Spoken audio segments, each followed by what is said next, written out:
ನಮಸ್ಕಾರ. ಇವತ್ತಿನ ವಿಡಿಯೋ 1500ಕ್ಕಿಂತ ಕಡಿಮೆ ಬೆಲೆಯ 53 ಉತ್ತಮ ಷೇರುಗಳು. ಕ್ವಶನ್ ಮಾರ್ಕ್ ಹಾಕಿದ್ದೇನೆ, ಆಶ್ಚರ್ಯ ಕಾಮನ್ ಹಾಕಿದ್ದೇನೆ. ಕಾರಣ ಏನು ಅಂತ ನೀವೇ ಹೇಳಬೇಕಾಗುತ್ತೆ. ಬಹುಶಃ ವಿಡಿಯೋ ನೋಡಿದ ಮೇಲೆ ಗೊತ್ತಾಗ್ಬೋದು. ಬಹಳ ಜನ ನಮಗೆ ಕೇಳುವ ಪ್ರಶ್ನೆ, ಸರ್ ಷೇರುಗಳ ಬೆಲೆ ಬಹಳ ಮೇಲಕ್ಕೋಗಿದೆ, 2000, 4000, 5000, 10,000 ಆಗಿದೆ. ಅಷ್ಟು ಬಜೆಟ್ ನಮ್ಮ ಹತ್ರ ಇಲ್ಲ. ಆದ್ದರಿಂದ ಆದಷ್ಟು ಕಡಿಮೆ ಬೆಲೆಯ ಷೇರುಗಳನ್ನು ನಮಗೆ ಸಲಹೆ ಕೊಡಿ ಅಥವಾ ಅವುಗಳನ್ನು ತೋರಿಸ್ಕೊಡಿ, ಮತ್ತೆ ನಾವು ಫಂಡಮೆಂಟಲ್ ಅನಾಲಿಸಿಸ್ ಮಾಡಿ ಚೆನ್ನಾಗಿದೆಯೋ ಅಥವಾ ಚೆನ್ನಾಗಿಲ್ವೋ ಅಂತ ತಿಳ್ಕೊತೇವೆ.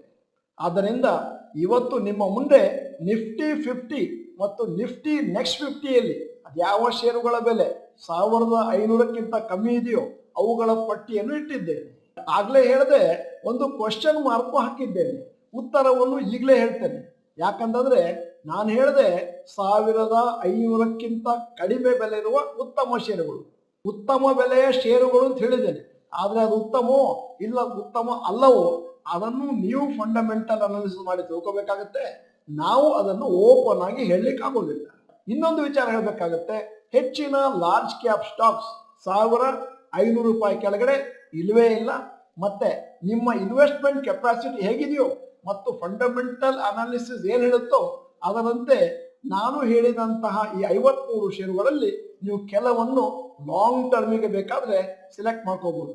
ಕೆಲವು ಷೇರುಗಳು ಈ ಪಟ್ಟಿಯಲ್ಲಿ ತುಂಬಾ ಲೋ ಪ್ರೈಸ್ ಅಲ್ಲಿ ಇದೆ. ಅದರ ಅರ್ಥ ಏನು ಅಂತಂದ್ರೆ ಆ ಷೇರುಗಳು ಕೀಳು, ಪೆನ್ನಿ ಸ್ಟಾಕ್ಸ್ ಅನ್ನುವಂಥ ಅರ್ಥ ಅಲ್ಲ. ಫಂಡಮೆಂಟಲಿ ಸ್ಟ್ರಾಂಗ್ ಆಗಿದ್ದಾವೆ. ಅವಾಗ ಬೋನಸ್ ಮತ್ತು ಸ್ಪ್ಲಿಟ್ ಮಾಡ್ತಾ ಇರೋದ್ರಿಂದ ಅದು ಕಡಿಮೆ ಬೆಲೆ ಕಾಣ್ತಾ ಇದೆ. ಆಕ್ಚುಲಿ ಬೋನಸ್ ಮತ್ತು ಸ್ಪ್ಲಿಟ್ ಮಾಡದೇ ಇದ್ರೆ ಇನ್ನೂ ಜಾಸ್ತಿ ಬೆಲೆಯಲ್ಲಿ ಇರ್ತಿತ್ತು. ಈಗ stocks below ₹1500 in Nifty 50 index. ಮೊದಲನೇದು Adani ports sector port infrastructure, market price 1272. 2 Axis bank banking 1051. 3 Bharti Airtel telecom 1120. 4 BPCL oil refining ಬೆಲೆ 614. 5 ಸಿಪ್ಲಾ ಫಾರ್ಮಾ ಸೆಕ್ಟರ್ 1440. 6 ಕೋಲ್ ಇಂಡಿಯಾ ಕೋಲ್ 456. 7 HDFC bank banking sector 1404. 8 HDFC life sector life insurance 584. 9 Hindalco metals 591. 10 ICICI bank banking 1011. 11 IndusInd bank banking 1486. 12 ITC cigarette 415 ರೂಪಾಯಿ. 13 JSW steel metals 812. 14 NTPC power 325.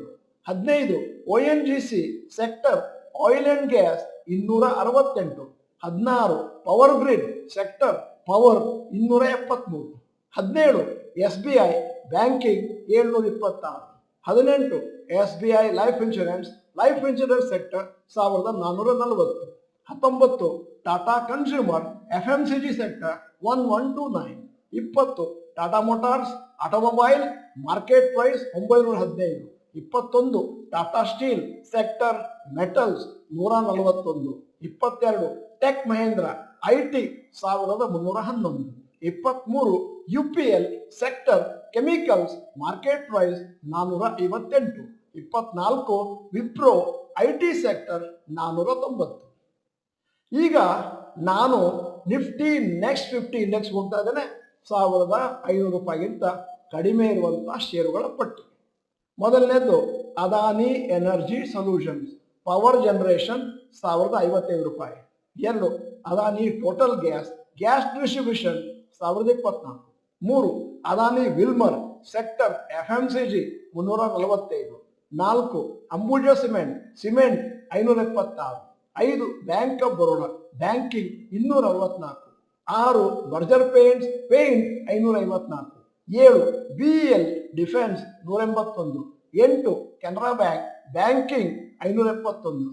9 Chola investment NBFC 1122. 10 Dabur personal products 539. 11 DLF real estate 834. 12 Nykaa e commerce 150. 13 GAIL gas distribution 173. 14 Godrej consumer sector personal products 1219. 15 Havells electric equipment 1347 ರೂಪಾಯಿ. 16 ICICI Prudential life insurance 521 ರೂಪಾಯಿ. 17 Indus towers telecom equipment 226. 18 IOC refineries 183. 19 IRCTC catering and online booking 939. 20 LIC life insurance 1081. 21 Marico personal products 521. 22 Samvardhana Motherson auto ancillaries 121. 23 Muthoot finance NBFC 1378. 24 SBI cards credit cards 718. 25 Tata power generation 392. 26 united spirits breweries 1112. 27 Varun beverages ಅದು sector beverages 1370 ರೂಪಾಯಿ. 28 Vedanta metals 274. 29ನೇ company Zomato sector food delivery 149. ಕೆಲವು ಅಬ್ಸರ್ವೇಷನ್ಗಳನ್ನು ನಿಮ್ಮ ಮುಂದೆ ಇಟ್ಟಿದ್ದೇನೆ. ಮೊದಲನೇದಾಗಿ Nifty 50ಯಲ್ಲಿ 24 ಷೇರುಗಳು, Nifty next 50ಯಲ್ಲಿ 29 ಷೇರುಗಳು 1500 ರೂಪಾಯಿಗಿಂತ ಕಮ್ಮಿ ಇದೆ. ಎರಡನೇದ್ದು 100 ಷೇರಿನ ಪಟ್ಟಿಯಲ್ಲಿ 53 ಷೇರುಗಳು ಅಂದ್ರೆ 53% ಬಿಲೋ 1500. ಮೂರನೇ ಅಬ್ಸರ್ವೇಷನ್, ಇವುಗಳಲ್ಲಿ ಹೆಚ್ಚಿನ ಷೇರುಗಳು ಪಬ್ಲಿಕ್ ಸೆಕ್ಟರ್ ಕಂಪನೀಸ್ ಅಂದರೆ ಸರ್ಕಾರದ ಸ್ವಾಮ್ಯಕ್ಕೆ ಒಳಪಟ್ಟದ್ದು.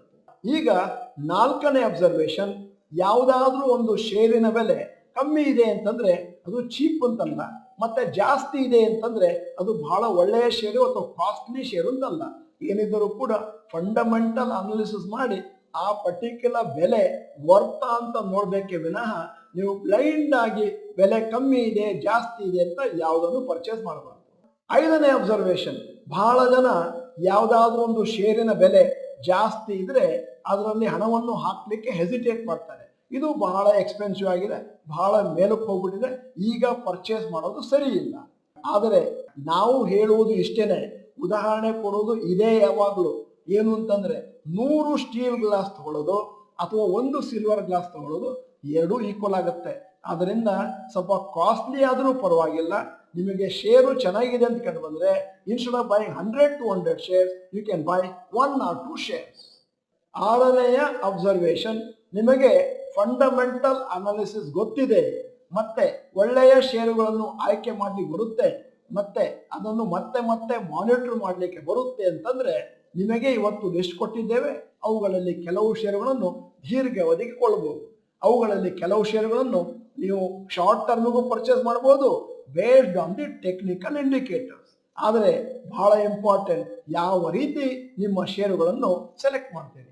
ವಿಡಿಯೋದ ಕೊನೆಯಲ್ಲಿ ಒಂದು ಇಂಟ್ರೆಸ್ಟಿಂಗ್ ಪ್ರಶ್ನೆ ಕೇಳ್ತಾ ಇದ್ದೇನೆ. ನಿಮ್ಮ ಪೋರ್ಟ್ಫೋಲಿಯೋದಲ್ಲಿ ಇರುವಂತ ಎಲ್ಲ ಷೇರುಗಳಲ್ಲಿ ಯಾವುದು ಅತಿ ಕಡಿಮೆ ಬೆಲೆಯ ಷೇರು? ಆ ಷೇರಿನ ಹೆಸರನ್ನು ದಯವಿಟ್ಟು ಚಾಟ್ ಬಾಕ್ಸ್ ನಲ್ಲಿ ಟೈಪ್ ಮಾಡಿ. ನೀವು ಡಾಕ್ಟರ್ ಭರತ್ ಚಂದ್ರ ಇನ್ಸ್ಟಿಟ್ಯೂಟ್ ಕನ್ನಡ ಚಾನೆಲ್ ಮೆಂಬರ್ ಅಲ್ಲ ಅಂತಂದ್ರೆ ಇದೀಗ ಸಮಯ ಸಬ್ಸ್ಕ್ರಿಪ್ಷನ್ ಬಟನ್ ಬೆಲ್ ಐಕಾನ್ ಒತ್ತಿ. ವಿಡಿಯೋ ಚೆನ್ನಾಗಿದ್ರೆ ಲೈಕ್ ಬಟನ್ ಒತ್ತುವುದನ್ನು ಮರಿಬೇಡಿ. ಕನ್ನಡಿಗರ ಸೇವೆ ಮಾಡಬೇಕು ಅಂತಂದ್ರೆ ವಿಡಿಯೋನ ಎಲ್ಲರಿಗೂ ಫಾರ್ವರ್ಡ್ ಮಾಡಿ. ಯಾಕಂದ್ರೆ ಇಂತಹ ವಿಡಿಯೋಗಳನ್ನು ನೋಡೋದ್ರಿಂದ ಎಲ್ಲರ ನಾಲೆಜ್ ಇಂಪ್ರೂವ್ ಆಗುತ್ತೆ. ವಿಡಿಯೋನ ಸಂಪೂರ್ಣವಾಗಿ ನೋಡಿದ್ದಕ್ಕೆ ಧನ್ಯವಾದಗಳು. ನಮಸ್ಕಾರ.